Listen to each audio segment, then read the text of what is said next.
Hi guys, andito tayo ngayon sa dagat alone. Alone tayo ngayon, alone.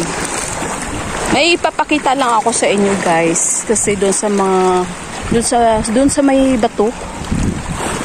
Maraming crabs na maliliit. Pakita ko sa inyo ha. Ito sa tubig. Yeah. Daming isda na maliliit guys. Daming isda. Sarap mag-snorkeling dito kasi maraming isda. Marami kang isda makikita na iba't ibang kulay. Ayun guys, napakita ko sa inyo yung crabs. Ayan, dito guys sa bato. Maraming crabs dito. Kaso lang pag may tao, tago sila. Ayan, kita nyo yun guys. Oh. Ayan. Marami yan dyan sila sa loob guys. Sa loob. Lapitan natin guys, lapitan natin. Ganda lang tayo kasi may tubig. Dito tayo sa tubig. Baka mahulog yung phone natin. Wala na tayo pang video-video. Wala tayong pang vlog-vlog. Lipot-pot. Nalipot! Dali!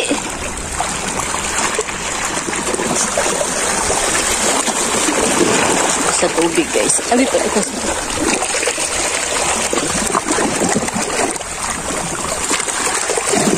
Lang guys.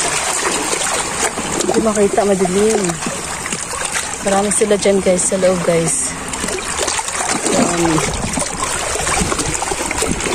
Marami sila. Dito kanina guys, so maraming gumagapang.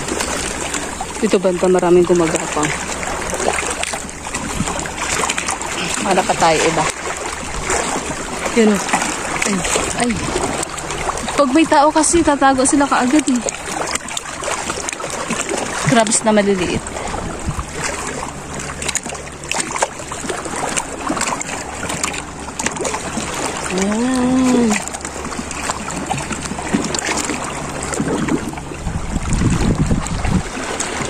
Dito din kanina guys, marami dito. Oh, may ano guys oh.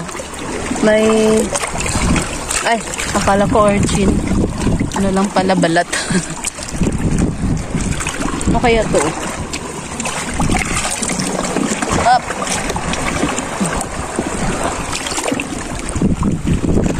Guys, punta tayo doon sa kabila. Baka maraming crabs dito. Crabs dito. Wala na yata.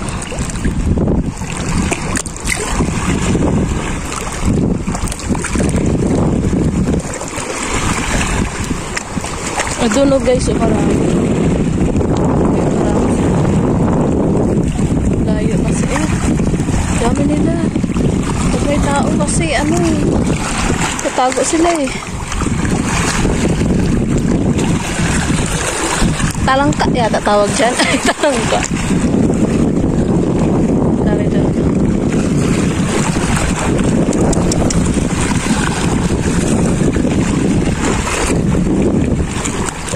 Guys, so look oh. Tignan nyo yung dagat. Tignan nyo yung dagat guys. Kita-kita yung buwang baba lang. Low tide ngayon, low tide. Yun guys. Kaya sa mga nagtatanong kung bakit ang itim ko na. Alam nyo na, malapit sa dagat. Island tayo. Nasa island tayo. Hindi tayo nasa Manila. Kaya itim ka talaga. Baklima dito. Pag malapit sa dagat, ka talagang pinaliligo ka sa dagat. Kaya talagang mangingitim ka. Makikinis. Putas-putrages ka talaga dito. Pag sa Manila ka, gaganda ka, pigilis ka, kaputi ka. Pero dito wala na yan. Wala na yung ganyan-ganyan dito. Wait lang guys, may tao. Kunin ko sa ako. Ito guys. Gamit ko. Ahon muna tayo guys. Yan lang muna guys for today's video. Bye bye. Thank you for watching.